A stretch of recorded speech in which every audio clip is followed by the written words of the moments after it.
एक छोटी सी बस्ती थी जहाँ डेंस जंगल के किनारे एक पुराना खंडार था। लोग कहते थे कि वहाँ एक चुड़ैल रहती है, लंबी काली जुल्फें, उल्टा पैर और एक भयानक हंसी। रात के अंधेरे में उसकी आवाज गूंजती थी और जो भी खंडार के पास जाता वापस नहीं लौट आता। बस्ती में एक जवान लड़का था, विक्रम, जो बहादुर और थोड़ी सी जिद का था।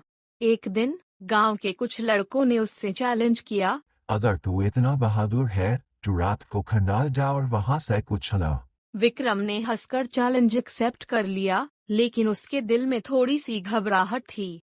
रात के 12 बजे, जब चांद ने अपना रूप छुपा लिया था, विक्रम खंडार की तरफ चला। हवा में एक सरसराहट थी, जैसे कोई उसके पीछे चल रहा हो। जैसे ही वो खंडार के दरवाजे तक पहुंचा, एक ठंडी हवा ने उसके चेहरे को छुआ। अंदर अंदर पुरानी दीवारों पर लिखे मंत्र और टूटी हुई मूर्तियां थी। विक्रम ने अपनी टॉर्च जलाई और आगे बढ़ा। तभी एक धीमी सी आवाज आई, विक्रम। उसने पलटकर देखा, पर कोई नहीं था। उसने सोचा, शायद हवा का शोर है, लेकिन जैसे ही वो आगे बढ़ा, एक छोटी सी गुड़िया जमीन पर पड़ी दिखी। उसका चेहरा इंसानी था, लेकिन आंखें खली। जैसे ही विक्रम ने गुड़िया उठाई, एक भयानक हंसी गूंजी और टॉर्च की रोशनी बैंड हो गई।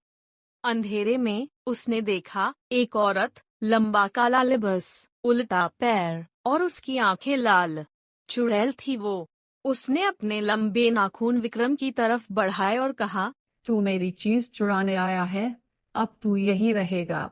विक्रम का दिल जोर से धड़का, लेकिन उसने हिम्मत नहीं हारी। उसने अपने पॉकेट से एक पुराना लॉकेट निकाला, जो उसकी दादी ने दिया था। दादी ने कहा था, ये तुझे बुरी आत्मा से बचाएगा। विक्रम ने लॉकेट चुड़ैल की तरफ किया और उसमें से एक रोशनी निकली। चुड़ैल चिल्लाई और पीछे हटी। विक्रम ने मौका देखा और खंडार से भाग निकला। गुड़िया अब भी उसके हाथ में थी। जैसे ही वो गांव के करीब पहुंचा, उसने देखा कि गुड़िया अब सिर्फ कपड़ा और मिट्टी थी, जैसे जादू टूट गया हो। सुबह गांव वालों ने विक्रम की बात सुनी और खंडार को बैंड कर दिया। लोग कहते हैं, चुड़ैल अब भी वहाँ है, लेकिन विक्रम के लॉकेट का जादू उससे रोकता है। विक्रम आज भी अपनी दादी का शुक्राना करता है और गांव वाले उससे अपना हीरो मानते हैं।